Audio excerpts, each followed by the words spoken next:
恭敬大德圣体，为之发挥及一切众生，经转妙法论，教导我们如何了生或是离苦得乐，诸真无生。Will the Sangha be great virtue, our compassion, for the sake of this assembly and all living beings? We send the wonderful Dharma will to teach us how to live suffering and attain bliss and end birth and death, and quickly realize non-birth. Namo tassa bhagavato arahato samma sambuddhassa. Homage to the blessed, noble, and perfectly enlightened one. Namo sadanto suchetoye alahati san miao san pu to che. 无上甚深微妙法，百千万劫难遭遇。我今见闻得受持，愿解如来真实义。Supreme and wondrous Dharma, subtle and profound, rarely is encountered, even in a billion eons. But now we see and hear it, and accept it reverently. May we truly understand the Buddha's actual meaning. Namo, quelling disasters, lengthening life, medicine master, Buddha. Namo, quelling disasters, lengthening life, medicine master, Buddha. Namo, quelling disasters, lengthening life, medicine master, Buddha. Namo, quelling disasters, lengthening life, medicine master, Buddha. Namo, quelling disasters, lengthening life, medicine master, Buddha. Namo, quelling disasters, lengthening life, medicine master, Buddha. Namo, quelling disasters, lengthening life, medicine master, Buddha. Medicine master does come one, medicine master does come one, medicine master does come one, medicine master does come one. Buddhas, Bodhisattvas, Venerable Master, all good knowing advisors, welcome back. Today we are not going to do the lecture. We're going to do a Q&A because I totally forgot to prepare, to do the research and to prepare the slides that are needed. So we'll do a Q&A instead. Okay? Okay, so who has questions? No one has questions. It's going to be a very awkward session. I have a question. Yes, please. As what I wrote in the WhatsApp group. Okay. Basically, my question is, I know there are many forms of meditation. You have samatha, there's breathing. You have vipassana. You have Chan meditation. Can you just explain briefly what are the correct steps to do if you want to do samatha and Chan meditation? Okay. What is the correct procedure or the correct steps? The Okay. step-by-step instruction. All right. So, Thank you. yeah, thanks for the question. Very good question. So I just want to make clear that today is not just me talking. All right. Today we can be, it's not a lecture.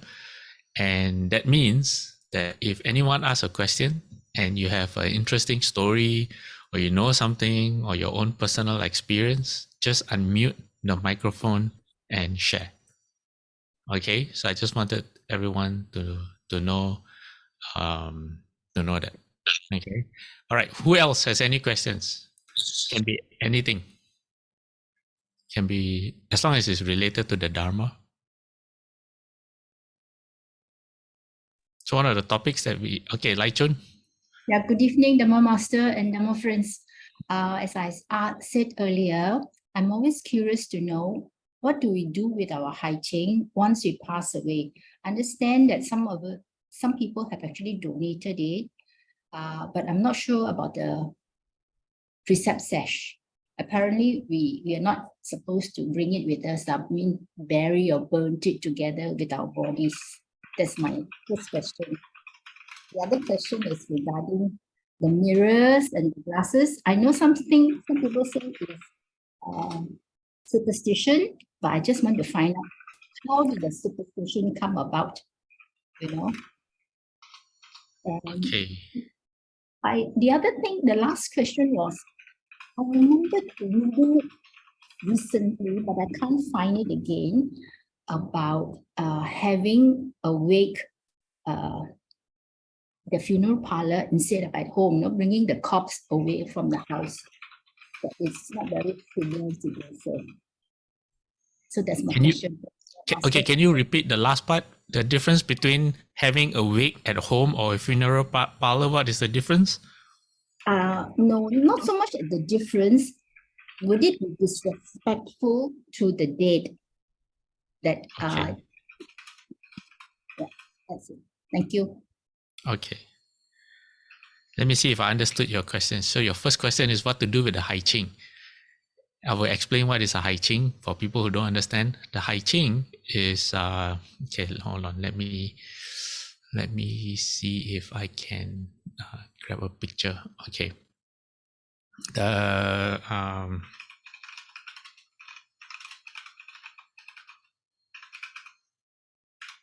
The Hai Ching is what you wear when you have taken refuge, taken the 5 precepts. Okay. It looks like the one that monks wear, but it's one piece. And so your question is what to do with the Hai Ching when you die, right? It's to do with. Sorry, a correction. I think the Hai Ching, we wear it even when we just take refuge, even if we do not take the precepts. Oh, it's not the money, it's the Hai Ching. Okay. Yes, the black robe that we wear. Oh, okay. And the second thing is, what do I do with the precept sash? Okay, all right, got it. Okay.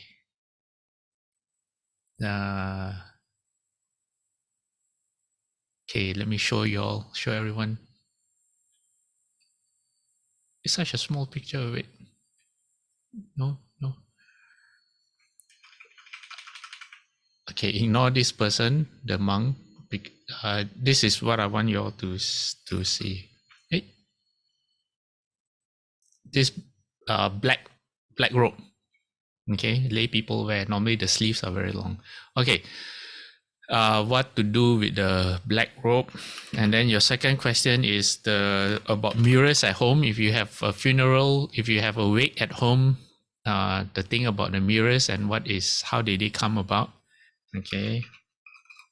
Sorry, Dhamma Master, one more thing. The precept Yes. sash. The precept sash. And also precept sash. Okay. And your question is when you die, right? I mean, when a person dies, what happened? What do they do with it, right? Yes. Okay. All right. And then your next question is having a funeral wake at home or the funeral parlor, is it disrespectful to that person? Okay, so you have 3 questions. And then the first question is about Chan meditation and Samatha meditation. How do you prepare yourself for that? Okay, anyone else? Anyone? Anyone got any stories about dying? Yes, Randy? Dharma Master, how do we behave ourselves in to respect the sanghas, all these? How to behave yourself in order to respect the Sangha, right? Yes, When, sometimes we may not know what is. I mean, we some behavior may be wrong. Maybe we can share. okay. Anyone else? Anyone interesting stories? You know, for example, when my father passed away, and then during the 7 days, we were staying in a high-rise condominium at that time. When I was reciting the sutras on behalf of my father, a very strange-looking fly, a fly that I've never seen before, very different, multicolored fly, came onto the bowing cushion and just sat there. Yeah. So anyone want to share this kind of stories? Also can. Okay. So I'm just encouraging people to join in. Okay. All right. So I don't see anyone unmuting their microphone. So I'm going to start with the questions. And if you have any additional questions, like I said, because I'm writing all this down, so just unmute your mic or type into the chat box. Okay. All right. First question. First question is about Samatha meditation and Chan meditation. How do you get yourself prepared for it? Okay. First of all, Samatha meditation means quieting the mind. Okay. And in the meditation circles, they usually say Samatha and Vipassana. Why? Because Samatha is calming the mind, but the whole point about meditation is to uncover your wisdom. So that's where Vipassana comes in. Vipassana is the part that lets you see, the Theravada would say, things as they are, or you see emptiness, or you see your Buddha nature. Shofu would say you see your original face. What is your original face? That belongs to Vipassana. And then Samatha is the calming of the mind down that allows the seeing to happen. Not all the time, you need to calm yourself down, but usually the formula is Samatha then Vipassana. Okay, so Samatha means your mind has to be calm, right? Another word for Samatha is serenity or tranquility, when your mind becomes very quiet. So the foundation for your mind to be quiet is the precepts. You start with the precepts. Why? Because when you follow the precepts allow you to live a life free of regret. Okay? Free of regret means you don't, after you do something, you don't think to yourself, oh, maybe I should have done that, or you regret not doing something. Why? Normally you have those thoughts because you're not paying attention, or you're not trying your best, or you have ulterior motives, you're trying to be selfish or something. Then you have a lot of false thinking that's generated after that. So the whole point of precepts is to allow the mind to calm down. Oh, let me show you this. Okay, let me find this for you. Lecture notes I have on the...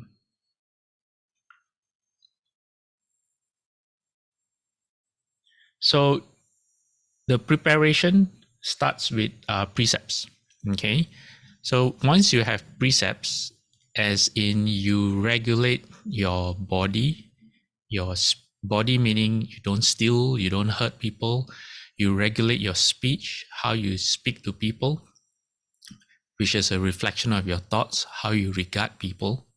Okay, once you have that done well, then when you sit, a lot of the normal things that will intrude on your mind, on your concentration, already disappear. Okay, so let me share this with you. This is in 2015. I did a precept class at CDTB, and this is one of the things that I made for that class. Okay, so you look on the top right. This was written by one of the Theravada monks.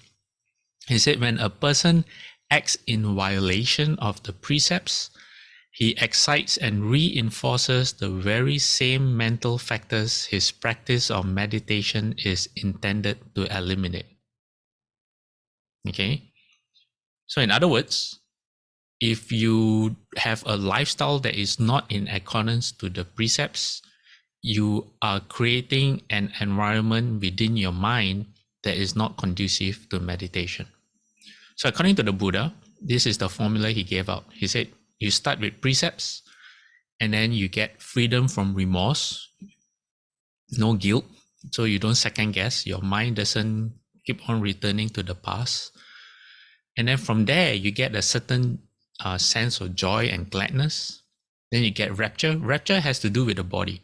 Rapture is the body. If you look at the Tibetan meditation text, it talks about the wind. This is about the chi. When your mind and your body gets very relaxed, the chi starts moving. And then when that happens, you can sit for a very long time without your body fighting against you, without needing to move or to fidget to get more comfortable. Then you transcend into tranquility at that stage. And then because your body is not fighting against you anymore, you get a sense of a happiness that is very subtle. Yeah, you can just sit there for a long time without nothing to bother you. Your mind doesn't fight against you. Your body doesn't fight against you. And you can just sit. And also you must have a proper lifestyle to enable this to happen. Because if you have a lot of appointments, or you're very busy, you're suing people, or people are suing you, all these are bound to intrude on your mind. So that's where the precepts of virtue comes in. Okay, but if you don't have all that, then eventually your mind can get concentrated, and that's where the samatha happens. And then when you have samatha at that time, you will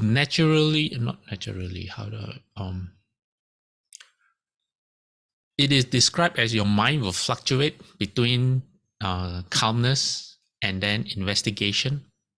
You might think of something and then you start investigating, but you're not really investigating with so you just think about things. You're like pondering something. It's not false thinking, but because your mind is very focused at that time, because you're concentrated, but you start to observe things, especially within your mind. Okay, and then that leads to wisdom of seeing things as they are, and then finally you get the fruit of being a sage. Okay, so the Buddha in the sutra, he says, at any time when the disciple of the noble ones is recollecting virtue, his mind is not overcome with passion, not overcome with aversion, not overcome with delusion. These are the three poisons. His mind heads straight based on virtue.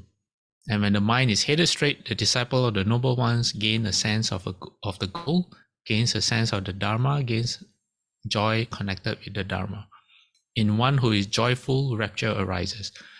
And the formula goes as the graph, as the picture, then you get rapture, then the body grows calm, and then you experience ease. And then in one who at ease, the mind becomes concentrated. So there's another sutra that the Buddha explains. He says, if you follow the precepts well, you don't have to wish for joy. Joy comes naturally. It's like you put your hand in water, your hand will get wet. It's just cause and effect. So if you hold the precepts well, and when you to hold the precepts well, you have to understand what the precepts are trying to do. Because there's a right way to hold the precepts, and there's a wrong way to hold the precepts. If you hold the precepts wrong, you create affliction for yourself. You create affliction for people around you. But if you hold the precepts properly, that means with right intention, with regards to the people around you, then the Buddha says that you don't have to wish or ask for joy. Joy will come by itself, and then the whole formula will follow. Okay, so that's one of the ways that you prepare yourself. Then, when you have done that, okay, and you're ready, it's good to have a set schedule. Like you sit you find some time every day to sit, and you always try to stick to a schedule. Whether you are sleepy, whether you are hungry, whether you are tired, even when you're sick, if you can, and you don't allow yourself any excuse to miss the sit. Because what people tend to do is they only do it when they feel like feel like doing it. So when you feel like you want to sit, then you sit. When you don't feel like you want to sit, you don't sit. But what happens is then you miss out on a lot of opportunities to figure things about yourself. So if you only sit when you feel like sitting, you get used to that set of circumstances. Okay. And if you're sick, say for example, you have a headache or you're sick, and then you don't want to sit, you are actually denying yourself the opportunity to find out or to discover a new skill about yourself.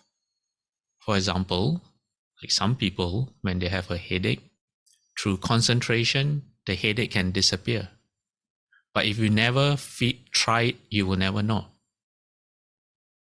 You know, some people who are sick, they just sit, like Elder Master Shi, at what was he, 100 years old or 92 years old, like some amazingly old age. He was beaten almost to death. Anyone else would have died. What did he do? He crossed his legs and he sat until he was well.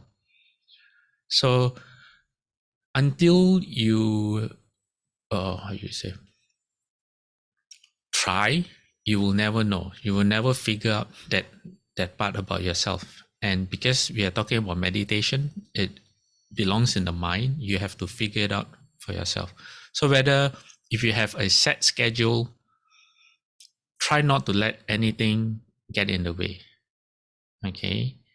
Even when sometimes you're really angry or you're really upset and you think you cannot calm down, try, because you may just figure out a way of understanding your own mind, and suddenly you unlock the keys, like, oh, okay, it's just like that. Or I think, was it Gary who a few weeks ago had a question about returning the sound? Okay, so in the Shurangama Sutra, Guanyin talks about returning the sound. Okay, from the ear faculty, you start hearing inside. And until you try and you succeed, it's very cryptic. You know, you don't really know what it's describing. But you have to figure it out, because it's a process that only you can find out for yourself. Is no one, even if someone describes how to do it to you, for you, you still have to figure out how you apply it within yourself. So if you can master the technique, and whether, you know, the saying, rain or shine. So for yourself, whether you're happy, you're sad, you're sick, you're well, you have a lot of things on your mind, or you're very calm and peaceful, and you try to learn meditation through all that, then your meditation grows stronger and stronger. Okay, it is, trust me when I say it is only through hardship that you can discover new things. Yeah, in fact, a lot of the monks, if you read their accounts, like the Thai forest tradition, they go to the forest and they meditate. Sometimes middle of the night they hear like a tiger roar, or they think that, or they meditate at the cemeteries, and the imagination starts playing tricks on them. And sometimes it's not the imagination. Sometimes it's the spirits or the gods who want to so-called help them. You can't see my hands, but I'm using air inverted commas, help in the sense of scaring you to death. And the point of it is for the meditator to realize there is nothing you can do except figure it out within your mind. So the fear that you're feeling, the overwhelming fear, all your hairs on end, and either a tiger is coming to eat you or a ghost is right next, right just behind your ear, breathing down your neck. What can you do? There's nothing you can do except concentrate. So a lot of them get amazing responses because they don't run away from those situations. Okay, so I'm not sure if I've answered your question. Anyone have anything to add?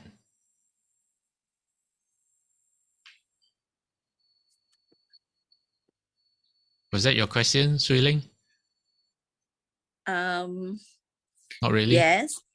What is when you do the Samatha meditation, that is breathing, what do you focus on? Where is the focus? You just answered your question. You said breathing. Yeah, Okay. but Okay, so samatha, there are many you- forms. Okay, there are many forms of samatha. Anything that calms you down can be considered samatha. The classic one, okay, that's taught to everyone is breathing. Even in the using the breath as a way to calm the mind down has many forms. What all of them have in common, okay, whether it's breathing, whether it's reciting the Buddha's name, reciting a mantra, what all of them have in common is that it's a tool for you to focus all your concentration on and to disregard what you hear with your ears, what you may see with your eyes, what you may smell with your nose, what you may feel with your body, okay, and what you may taste with your tongue. So your eyes, ears, nose, tongue, body, and finally the thoughts that you have. So all these meditation techniques serve only one purpose, which is for you to draw your attention away from your senses, your six senses, to that one single thing that you should be doing. So if you are interested in breathing, some of the techniques are you breathe in through your nose, you breathe in, you breathe out, you count 1. Then you breathe in, you breathe out 2. You breathe in, you breathe out 3. Then when you get to 10, you start again at 1. That's one technique. Okay. That technique itself, a lot of people have a lot of questions, and we'll come to that. Another technique is to concentrate at the tip of the nose, and you just feel the breath coming in and going out at the tip of the nose. Just as you breathe in, you breathe out, you just feel the breath coming. Another technique using the breath is to have your focus on the dantian, which is just behind your navel, maybe 1 inch higher. Yeah, 2 inches in, 1 inch high. And because the breathing has to be from there in the first place, so you just concentrate on the breath going into that spot and out, and the rising and falling of the stomach as you breathe in to the dantian. All are equally valid. Which one you choose is up to you. Yeah. Okay, understand, Dhamma Master. Thanks. Okay. And then Chan meditation serves the same purpose, but Chan meditation is more abstract because there is nothing physical for you to hold on to. Instead, what you hold on to is a thought, or rather a non-thought, is the beginning of a thought before the thought has any form or any how you say, before the form has a picture, like you know, like you turn on those old TV, when you turn it on, before the picture comes around, maybe you get one bright dot or something, you know. A non-thought is that's called a Hua Tou, the head of a thought. It's very abstract. They call it doubt. It's a feeling of doubt. I've explained this before, the feeling of doubt. People want me to explain again, just let me know. Okay. And you hold on to that feeling of doubt. So it's a bit abstract because it's not like breathing, where there's something physical for you to latch onto. But it serves the same purpose. It serves to hold the mind down, away from the six senses. Dharma Master, I attended a Chan meditation session, and then I was told that we can chant any Buddha's name or any mantra whatsoever. How is that chant? Okay, so someone asked Shofu the same question. Someone said, you know, can I chant the Buddha's name during the chant session? And then Shofu said, you know, if it's a chant session, you should be doing chant. If it's reciting the Buddha's name, you should be reciting the Buddha's name. Because, for example, reciting the Buddha's name, there's a certain strength that comes from doing it together with everyone else in the Buddha hall from the assembly. So that's what Shufu has to say. However, some people may not be able to explain the Hua Tou method properly or the Chan method properly. So if you are unable to explain or unable to make people understand, then, you know, what choice do you have? Then, of course, you can't ask people to practice to do something they don't know how to do.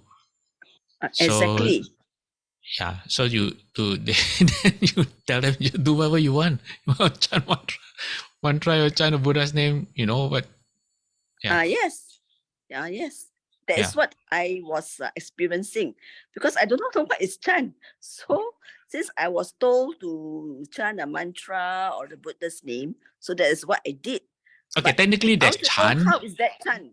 Yeah, technically there's chant, but it's not the Hua Tou method. When people talk about chant, usually is like the Hua Tou method is the one that comes to mind. So technically it's still chant because it's Zen, it's meditation. It's not wrong, okay? Yeah. So it's very the one regarding the Hua Tou, so are you supposed to sit down quietly and then you mean what, your mind goes to a blank, or you keep on thinking of the who? You're not thinking of the who. The who serves the function to bring out the doubt. You're not thinking about anything. The who can be a riddle. For example, does a dog have a Buddha nature? So if you're a skillful teacher, if you look at the Japanese Zen tradition, there are all sorts of koans, Koans, where is it like what is the sound of one hand clapping? It's designed to put the person in the state of doubt. It's like, you know. So to imagine doubt, the examples that I usually use is, for me, last time when I leave my house, I would always check my back pocket for my wallet, my front pocket for my keys, to make sure I don't forget. You know, when I leave a restaurant or anything, I always check if I have my valuables with me. So doubt is when my hand goes to my back pocket, I touch and there's nothing there when there's supposed to be my wallet. And before my mind starts to think, oh, did it fall down? Did I leave it on the table? Did I bring it with me in the first place? When was the last time I saw it? Before my mind starts thinking, in that split second when I realize my wallet is not there, I'm just like, you know, that split second when you're, you don't know what's going on, and you haven't figured it out yet. Your mind hasn't moved yet. All your mind has done is to move to the but that is the doubt you have to hold on to. That's why it's not Okay. easy. It's not easy at all. It's like when you see Yeah. someone and you're not sure if you recognize that person, and before you start to think what's her name, what's his name, where do I know him from work, or that split second before everything else happens, that is the doubt. Not everyone Okay. can understand. Not everyone can do it. Okay. Another question is because I noticed during the Chan sessions, especially Master Hua was talking about that they sit for very long. So basically, when they are sitting down in that lotus posture, what and they sit for many hours, right? They sit for many hours. So basically, I just want to know what are they thinking about? What are they doing? If it's not chanting a Buddha's name or what, you mean just to hold the doubt? You mean you sit for so many hours sitting down and just thinking of the doubt? It's very confusing for No, me. So maybe you have to try. Okay, first of all, you have to try to know. You have to go through it yourself. Sit for 15 minutes and see what happens to yourself. Sit for half an hour, extend it to 45 minutes, extend it to 1 hour, and see what goes on in your mind. First, you have to do that for yourself, because until you start doing that, any answer may make sense, but doesn't really make sense. You may understand the answer, but you understand the words, not the actual doing. So the only way to clear up the confusion is first you have to start practicing. So assuming that everyone here has practiced, okay, what people usually do when on the meditation cushion can be very different for a lot of people. For example, if you have sat very long, that part where you calm your mind down can be very, very fast. Can be very, very fast. And when you're in concentration, okay, sometimes, okay, depending on the person, they could be traveling around. The body is there, but not the mind. Sometimes they are holding on to the Hua Tou. They are holding on to the Hua Tou for not just when they're sitting, when they're walking as well, when they're eating, they're just holding on to the Hua Tou. Shufu said to practice the Hua Tou, you need a lot of blessings. Okay, blessings maybe. are not just material blessings; they are blessings of the mind. You must have Yes. cultivated a lot of habits before, so that when you do the Hua Tou, you don't think about what am I going to eat for dinner tonight. Oh, I'm hungry. What are my friends doing? Or what am I going to do next Friday? Oh, I have to pay my bill. I have to take care of my car, take care of my house, take care of my children, take care of my husband, take care of myself. You don't have to worry about all those things. That's what Shifu means. You have to have a lot of blessings. That means see. your lifestyle must be geared towards minimal disturbance, minimal things to start pulling at your hair or your mind, okay, that will take you out from your Hua Tou. But the longer you do your Hua Tou, the easier it is to remain in the doubt, the feeling of doubt. And the longer you remain, the stronger the doubt becomes. It's just like that. It just happens like that. So, but it will only make sense if you have experienced it or you try. So different people, when they sit, they're going through different things. You don't have to worry about them. But you can safely say that before they get anywhere, yes, for hours and hours, when they're eating, when they're sleeping, when they're sitting, some of them, they sleep in the Chan hall. There are some temples where the full-time meditators, yeah, they're doing the Hua Tou all the time. Okay, even in the toilet, even when they're eating. All right. Okay, now let's get to the questions everyone else Thank you. likes. Okay, thank you, Dhamma Master. Yeah, good question. Okay, what to do with the Hai Ching? You just give it to someone. Okay, usually what I know is that the black robe is a ceremonial robe. So to be respectful to the robe, you don't wear it to the toilet. Okay. Apart from that, it doesn't really mean anything. It never existed during the Buddha's time. Okay. It only exists in Chinese Mahayana Buddhism. It doesn't exist in Tibetan Buddhism. It doesn't exist in Theravada Buddhism.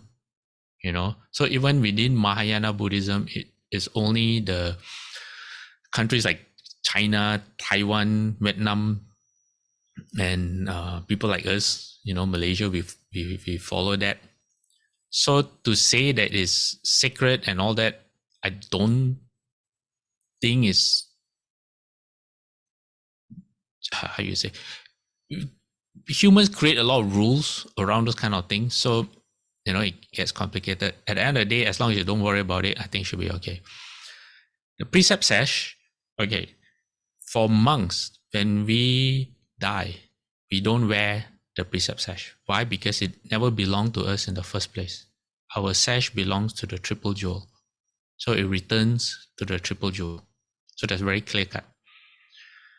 For you all, the precept sash, you all buy yourself. No one bought it for you. You pay for it yourself. When you wear it, be very respectful. When you die, it doesn't matter anymore. Even you get buried with it, there's no real, the significance only applies when you're alive. When you wear it, and when you don't wear it, you should consider yourself as wearing the precept sash all the time. Why? Because you hold the precepts all the time. That's it. I don't think we need to create a lot of unnecessary rules. There are customs to follow, yes, but customs are different from cause and effect. Okay, doesn't mean you break the custom without the intention. Means you create bad karma. For example, like in Berkeley Monastery, we have a lot of people who are not Buddhist. They come or new to Buddhism, or they're not used to the culture. So sometimes what they do is they take a sutra and they put it on the floor because they don't know any better.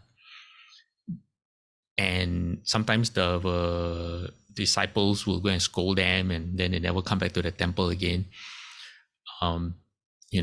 So if you don't have the intent, it's very different from you do it on purpose. Okay, so customs are different from cause and effect. Okay, all right. Yeah, so like Hai Ching, black robe, just be respectful of it. Follow wherever temple you go, you see what they do, you follow the way they do, and don't really worry about it. Okay. Okay. Superstition about mirrors at home. They cover with white paper, especially if you have the wig at home. When my grandmother died, that's what happened. In my uncle's house, where the wig was held, they covered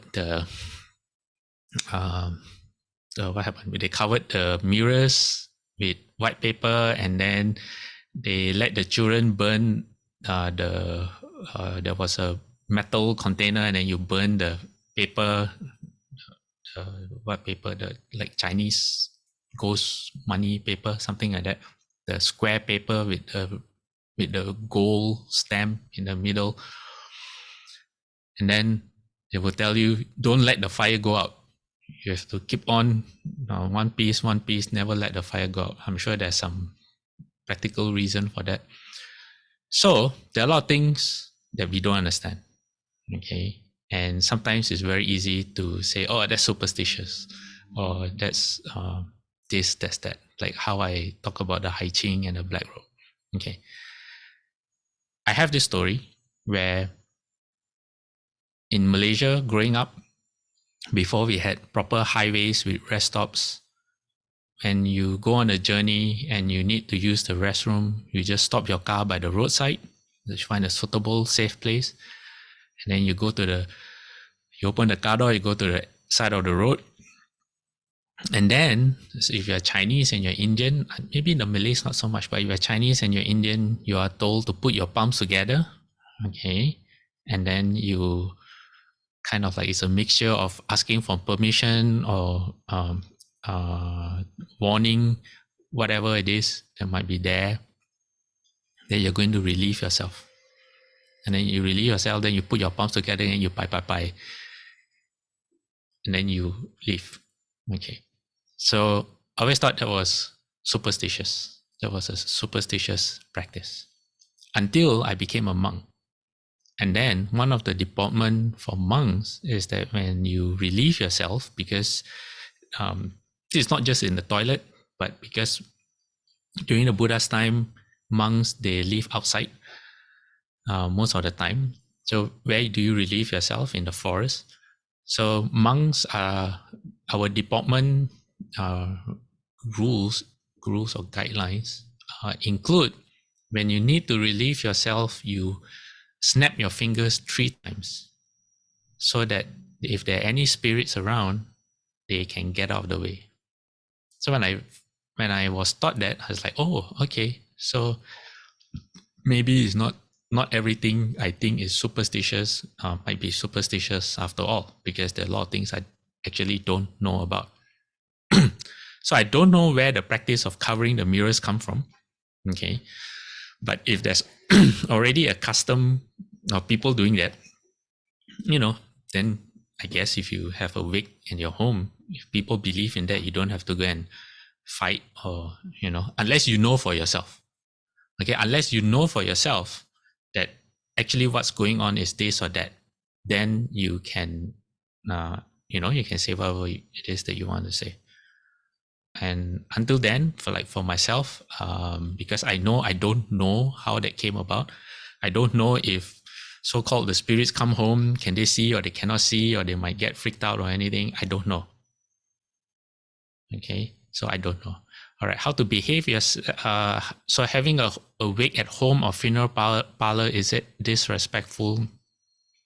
I don't think so, because usually, from what I know,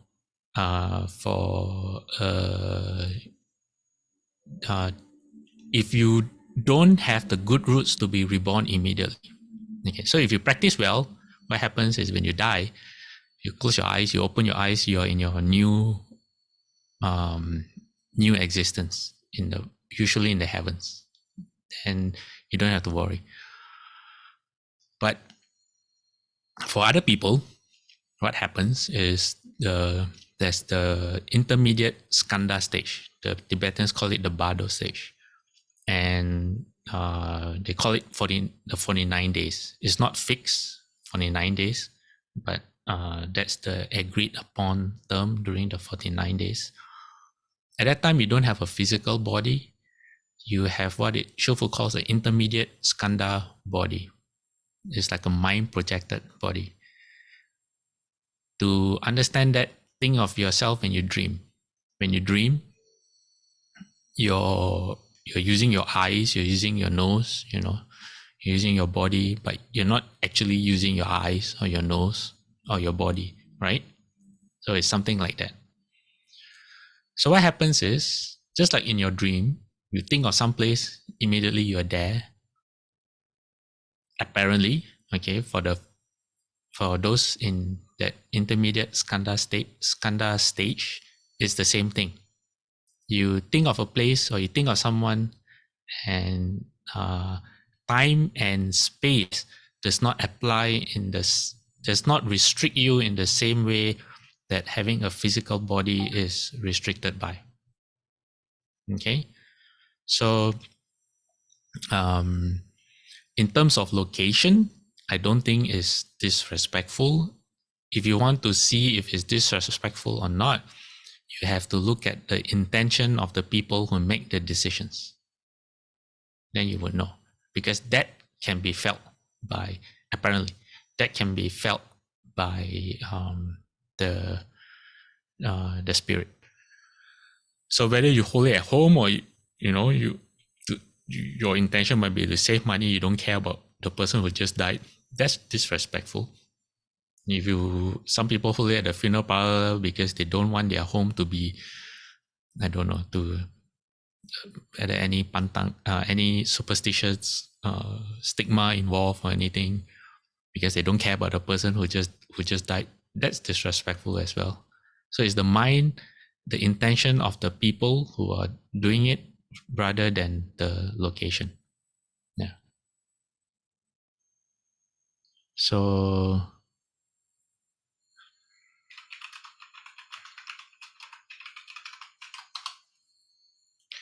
okay, does that help? Does that answer the question?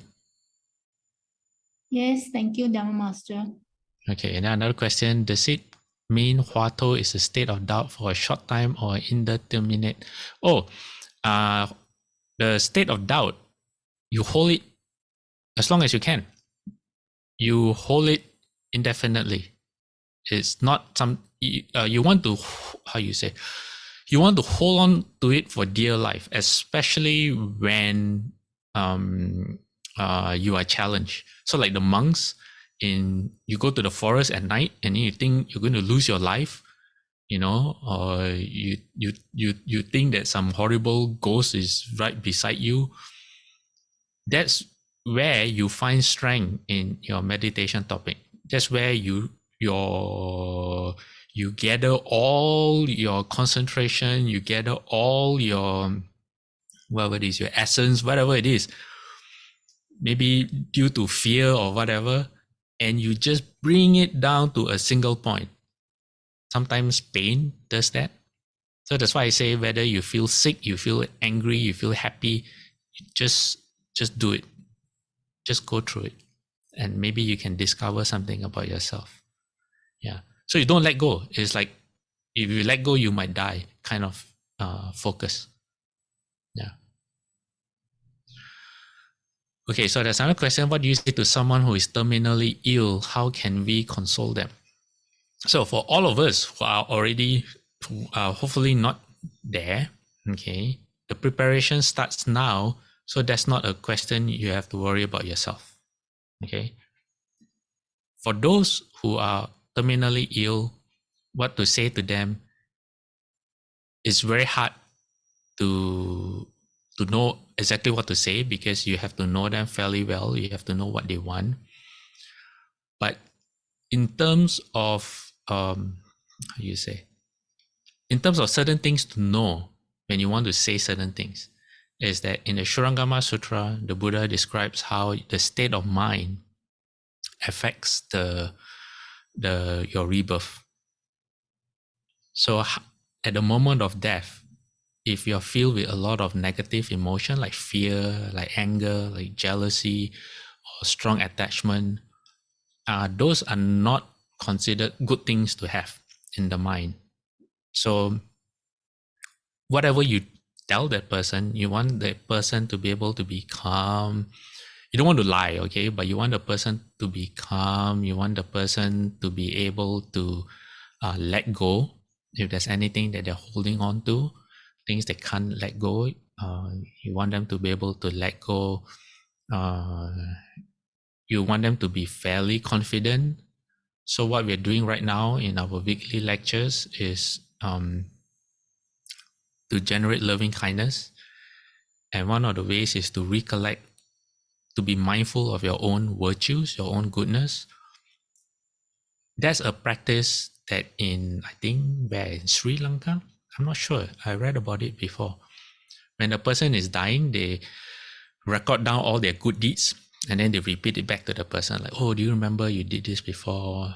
We went to the temple, you offered flowers, you did this, you joined the ceremonies, things like that.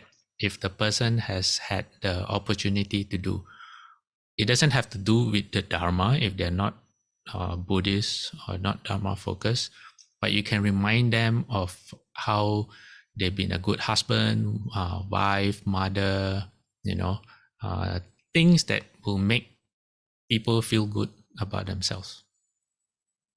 Just assuming they're at a very late stage of their illness.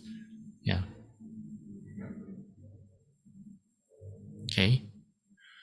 Anyone else? I know. I see one more question from Randy.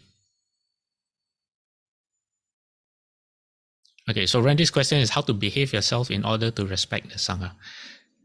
Randy, it comes from the mind.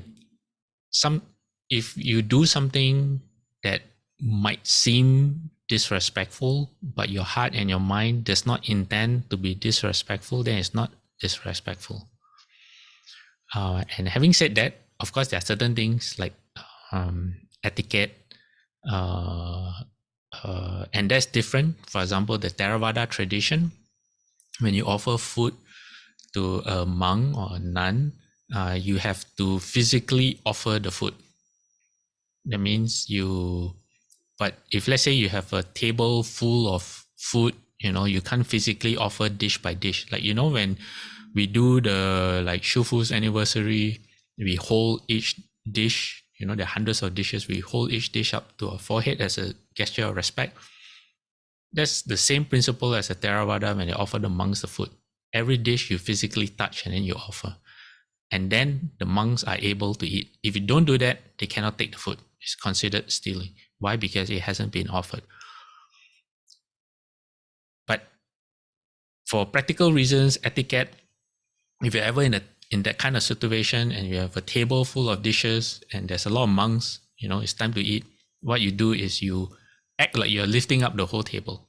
That's a gesture of, okay, that means that all the food on the table is offered.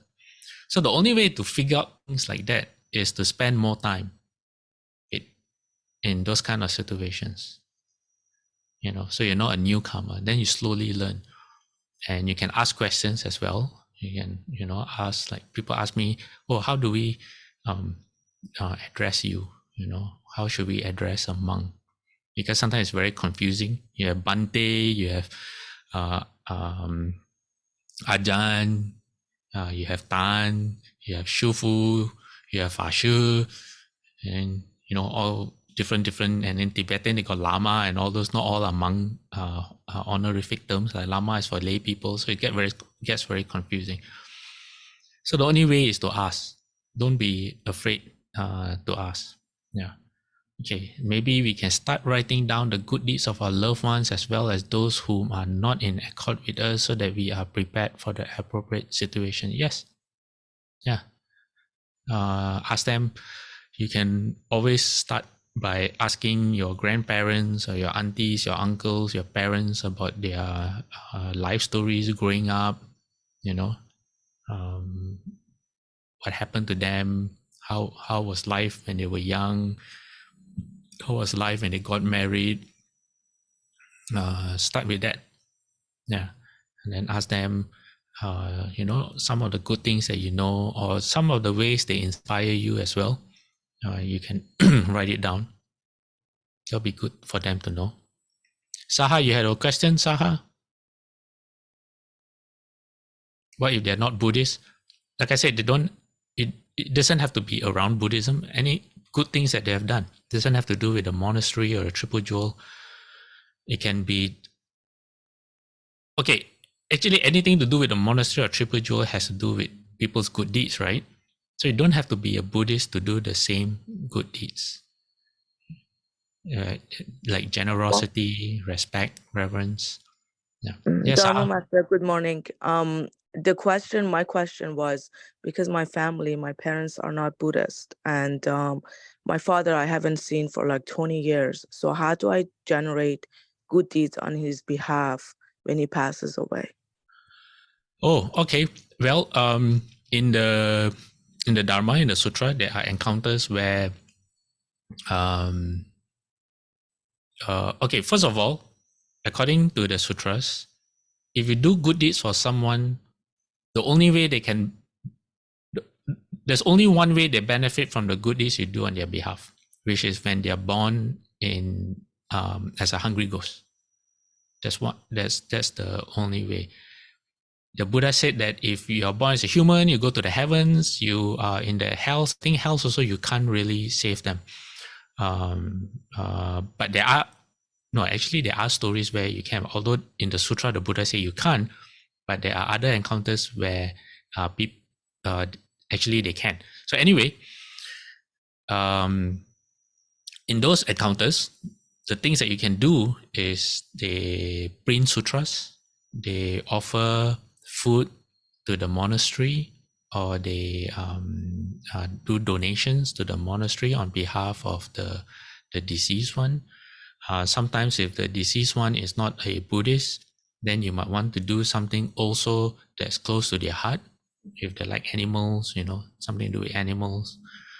But usually it has to do with the triple jewel and or building or funding the building of Buddha images or buildings, monasteries, things like that. So all those things have been shown to be very, very beneficial to people who have passed away. Yeah. Does that answer your question? Yes, Dharma Master, it does. But the problem here is is it, like in the Earth Sutra, it says that we also have to be pure ourselves as well. We have to be single-minded and we have to be pure in order for them to get the benefit. Is that correct? I don't. I'm okay. Offhand now, I don't know exactly what it says in the sutra, but as long as your intention is pure, as in how you say, you know why you're doing it. You're doing it to benefit your father, for example. Then you don't have to worry about anything else. Anything else is a bonus, but you have to get that right first. Okay. Everything else depends on your own practice, and all those I'm not sure. I have to read the sutra again. But as long as your intention is there, that's what's important. Can I ask one more question? Yes, of course. My other question was, even though if the person is not a good person in their life while living, do they still get the benefit if you do merit and virtue on their behalf, especially your parents? Yeah, I mean, especially if they're not good people, there's more reason to help them because they need the help more. Normally, good people, they if if you're really good, you get reborn in heaven. They don't need your help, right? So it's all those people who give you a lot of afflictions and problems. Those are the people who really need help. Amitofu, Dharma Master. Thank you. Okay, anyone else? Anyone, anything to share? Hello. Yes. Hello. Faster. Kim Sing Yes. here. There's a Yes. question about, let's say the person passed away. There is also story that saying you're not supposed to touch the body for 8 hours. And what is the main reason behind it? Okay. So, Shufu says this, and I think I read it. I think in the Shurangama Sutra, it says that when when a person starts to exist, that means at the point of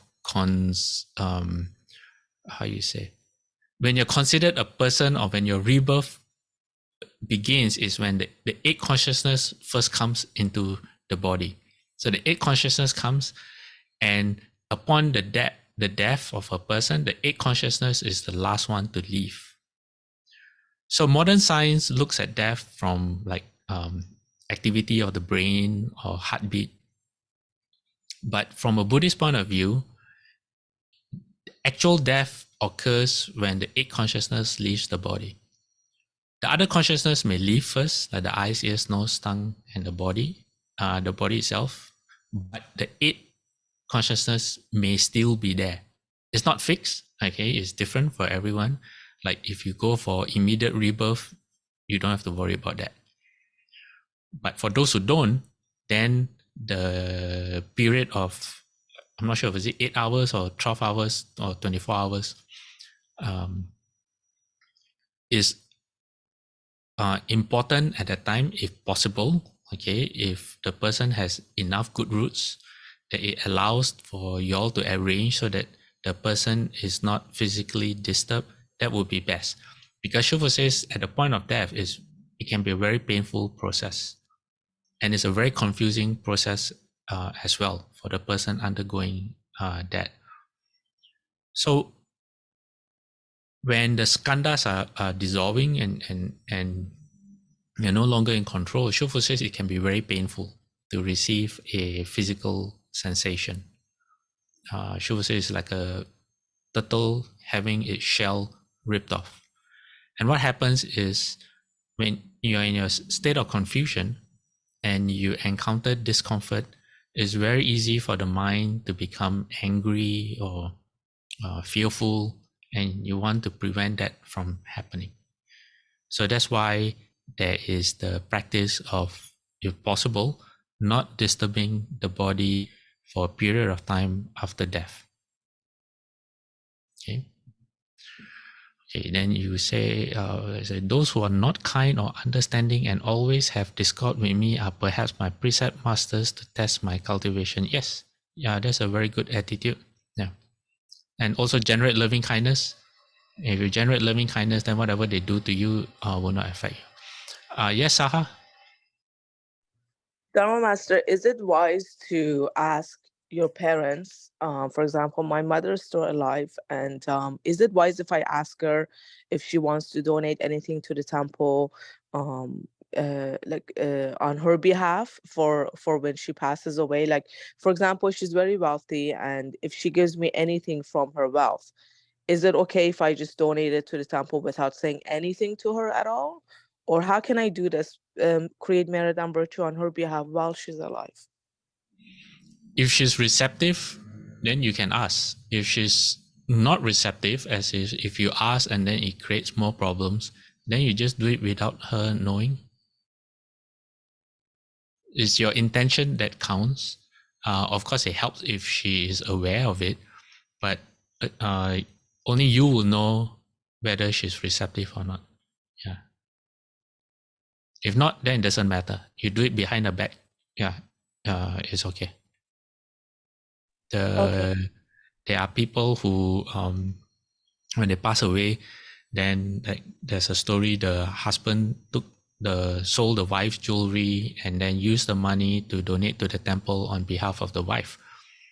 And so this is a story where the wife was reborn in hell, but it's like a minimal security prison. It's apparently in the hell, the wife, maybe next week I'll tell the story, but the hell officials is a story from Thailand. So the hell officials went to the woman and said, "Oh, your husband did some good things on your behalf, so you get to go free.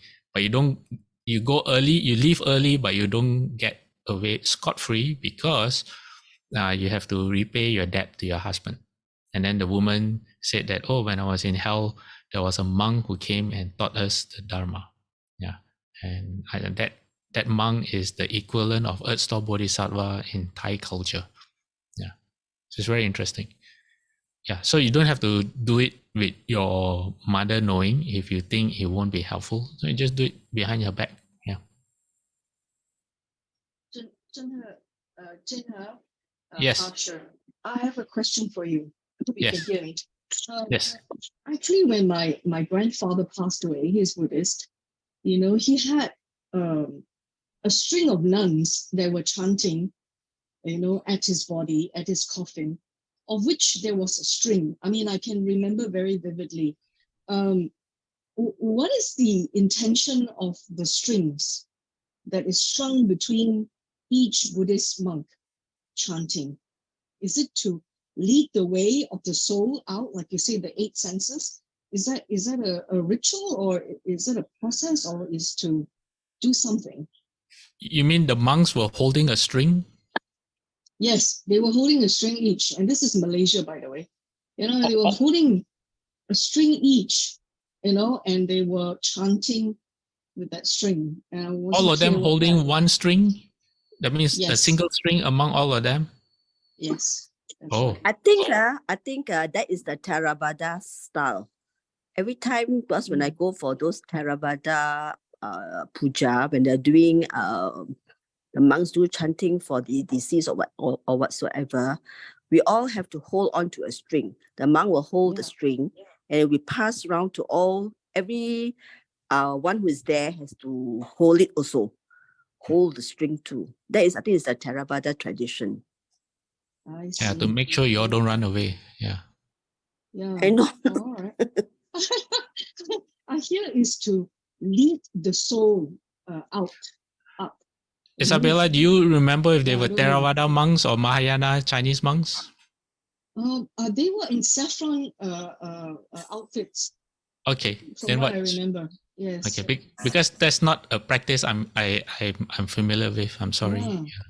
okay. Oh, because it's time. Anyone who needs to go, please feel free. I hope you all feel free to just leave. Right. Yeah.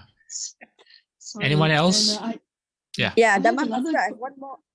Oh, sorry. Okay, one by one. No, no. Isabella, because she was already speaking, and then after that, Sui Ling. Yeah. Okay, I have another question. It's actually to do with someone else. Sorry, this is quite important for me because I know from my past history, someone actually cursed me for what I did something, and that something resulted in some kind of a ritual, Taoist looking ritual to do with a little, devil thing, devil embryo in a test tube and all that. And I'm told that he sacrificed a lot to do that in terms of like a death wish, So he will hurt himself, when he dies. But what about me? How do I ensure that people don't actually do that to hurt me on my way out? Is there something I have to do? Your question is someone put a curse on you? I believe so, yes. Which it's true. A second soul said that, and so Okay. how do I make sure that this doesn't hurt me on my way out? Yeah. Okay, so in the Shurangama Sutra, there's a mantra called the Shurangama mantra.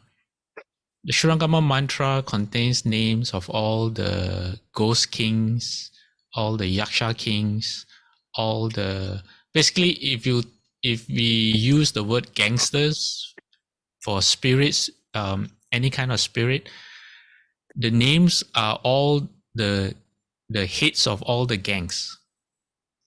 And these heads of all the gangs have pledged to the Buddha to protect anyone who practices the Dharma and who recites the mantra. So the Shurangama mantra is especially powerful against things like hexes or curses because it invokes the names of the bosses of the spirits who can cause you trouble. So it's kind of like, it's explained like this. It's like, like your sibling is bullying you and then you call out your mother's name and then your sibling stops, because why? Someone more powerful, you're calling out someone more powerful and then the person will behave by themselves. So that's how the mantras work. As when the spirit, because all these can only be caused by spirits. So, and there are good spirits and bad spirits. Although, there are spirits that can harm you and spirits that won't harm you. And so there are spirits that can protect you from the spirits that will harm you as well. And that's the function of the mantra. The mantra calls upon dragon kings and all the great Dharma protecting spirits that have pledged their protection to people who are disciples of the Buddha who practice. So the mantra might be one thing you want to look at. Yeah. Thank you. Thank you, Fashi. Okay. Yes, Sui Ling, you wanted to ask? Yes, Dharma Master, this is for my husband because he was asking me this question. So I do not know how to answer him. So I'm asking him, I'm asking on his behalf as he's sleeping now. Is it okay? Yeah. Okay, it's regarding the Medicine Master Sutra, the 12 vows made by Medicine Master, all the 12 vows that he made. These 12 vows that he made, it was made when he was a Bodhisattva, right? Not necessary, but maybe, yeah. But yeah, before becoming a Buddha, yeah. Before he became a Buddha, okay? That's what I understand too lah. So that means now he's already a Buddha and he is in the Eastern Pure Land.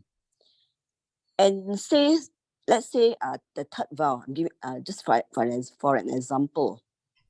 So if someone were to ask Medicine Master when they pray or whatever, does it mean that they have to be born in Pure Land first to receive whatever vow he made?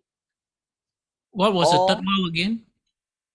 The third, that is an example. Say, for example, the third great vow, that he will enable all sentient beings to obtain an inexhaustible supply of material necessities so they are without the slightest want.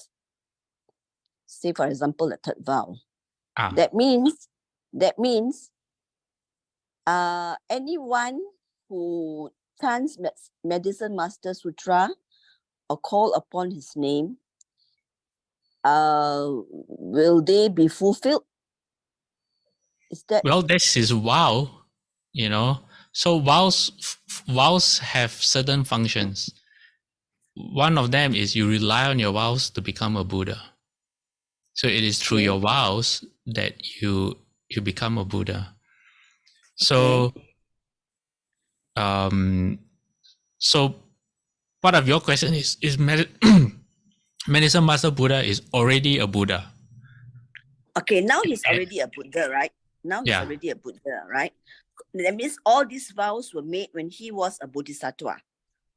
Yes, you can say that, yes.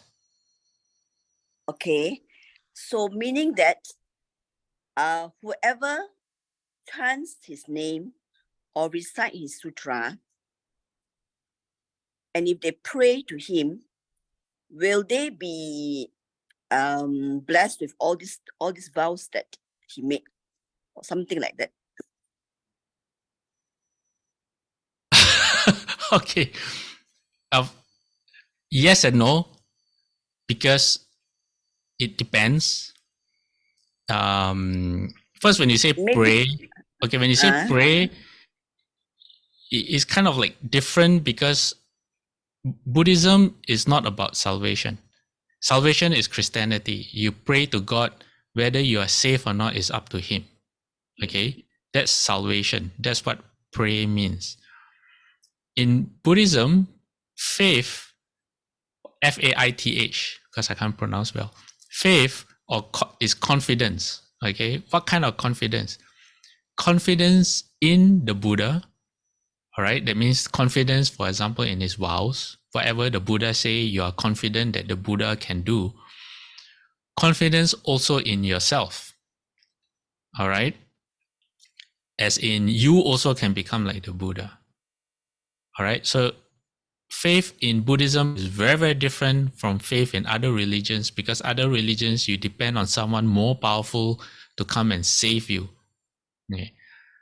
In Buddhism, someone more powerful can come and help you, yes, but they cannot save you. That means they cannot help to become a better person, less angry, less ignorance, less greed, less desire. Only you can do for yourself. No one can do for you. Okay?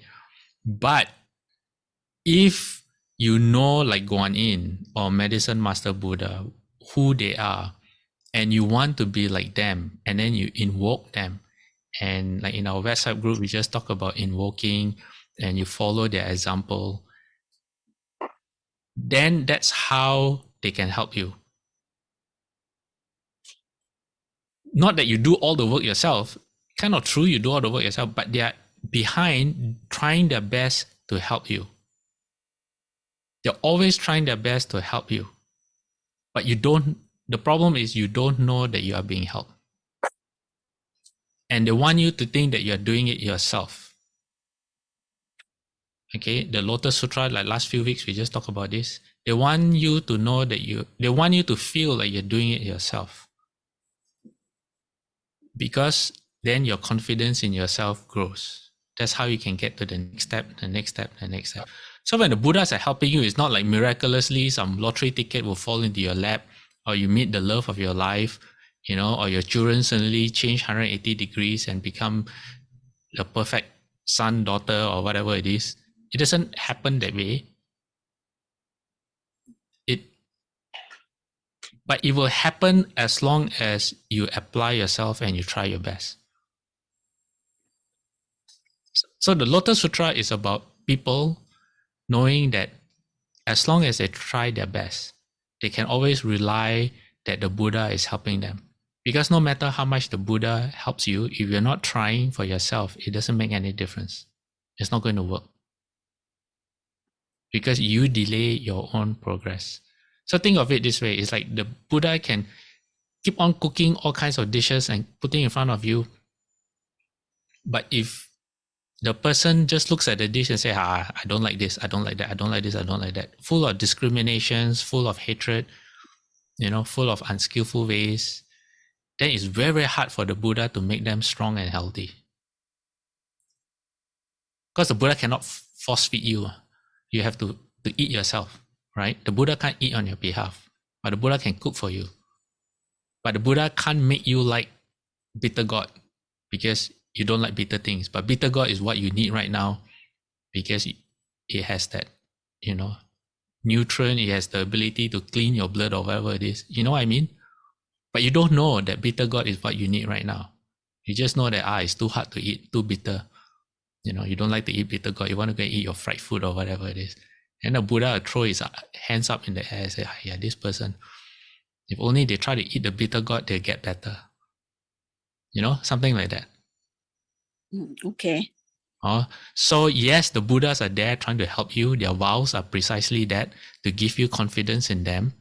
Okay, and also as an example, if you want to be like Medicine Master Buddha, figure out why he made those vows. But at the same time, they can only help you if you help yourself. Yeah. It takes two. Yeah, like the joke. Okay. The person keep on praying to God, let me win the lottery, let me win the lottery. Then God one day reply, you have to buy a lottery ticket. Yeah. Saha, there are still people around. So yes, yeah, you can ask your question, Saha. Dharma Master, as we get closer to death, how can we actually, as a person, prepare for it while living in a mundane world? Because not all of Just us hold are. on. Something wrong with my sound. I have to change my. Hold on. Just give me a second. I can't hear anyone. Hold on. Okay, Saha, can you say again? Can you hear me? Yes, now I can. Okay. As we get closer to death, as we age, obviously every day we get closer to death. I just want to know, as the mundane people that we live in a normal world, how can we prepare for it? Because it's very hard being very busy with life itself and not being close to a monastery. Okay, what we're doing in class right now, every week in lecture is all about that. It's all about how we can transform our okay, for example, loving kindness. Now we're learning about loving kindness. Someone with loving kindness, if they get good at the practice of loving kindness, will be a friend to themselves. That means they're very kind, very patient with themselves, and they want the best for themselves. So first, they are very friendly to themselves. They are critical. They may be critical themselves, but not in a way that damages how they feel about themselves. So they don't get depressed. All right, they don't look at themselves in a negative light. They don't put themselves down. They're very encouraging to themselves. Number one. Number two, they are the same to the people around them. So when you have this kind of attitude to the people around you, no one can hurt you. No one can harm you. And that's just loving kindness. And then when we learn about empathetic joy, you can never get jealous of anyone, because if anyone has any success, you are happy for them instead. So they become happy, you become more happy than themselves. So either way is a win-win. Then we learn about compassion. Then when people that you care about suffer, you learn what it's like to want to save people, but you cannot.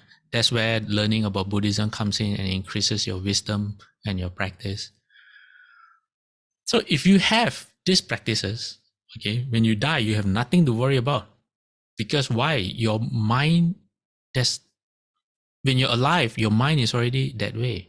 You're very pleasant, you're very calm, you can concentrate, problems come to you from your past lives or your old karma, just comes and goes. There's a sutra that describes that, called the salt crystal sutta. That your old karma cannot harm you. Why? Because you are strong, no matter what you do before. So you don't even worry about your old karma. And to the extent that just this simple practice called the Brahma Viharas, loving kindness, equanimity, compassion, and empathetic joy or sympathetic joy. What happens is when you die, if you are not a Pure Land practitioner, then you rise up to the heavens.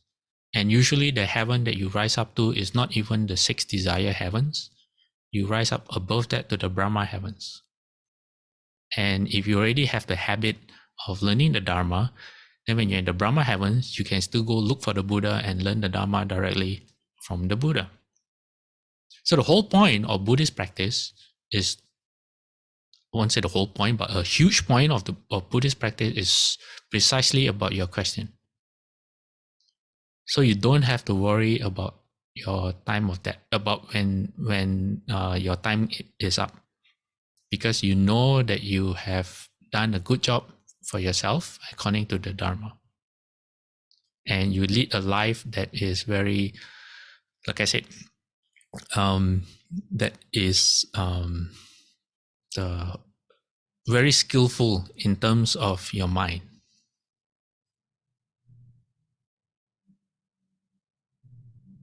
Okay, Saha? Okay, Dharma Master, thank you. Yeah. So all this that we're learning in class is all for that.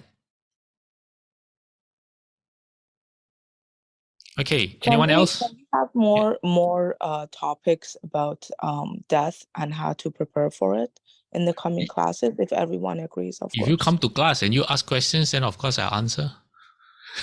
If you don't come and you don't ask, every week I ask, anyone have any questions? Anyone have any questions? And then now I you're will, asking Dharma me. Master. Yes. Okay, all right. Okay, let's transfer merit, and then we'll get back to our regular next week. Okay, where's the slide? Sorry, keep everyone waiting so long. I'm surprised there are quite a few questions, but I'm surprised not from everyone. Okay, dedication of merit. May every living being, our minds as one and radiant with light, share the fruits of peace with hearts of goodness, luminous and bright. If people hear and see how hands and hearts can find in giving unity, may our minds awake to great compassion, wisdom, and to joy. May kindness find reward. May all who sorrow leave their grief and pain. May this boundless light dispel the darkness of our endless night. Because our hearts are one, this world of pain turns into paradise. May all become compassionate and wise. May all become compassionate and wise. Okay, 3 bows to the Buddha.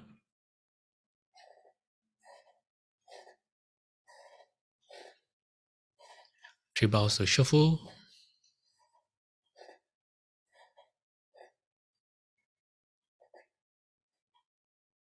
Okay, so we'll see you all next week. Okay. Happy all of you joined today. Thank you, Master. Thank you, Dhamma Thank you, Master. Master. Master, thank you, Master.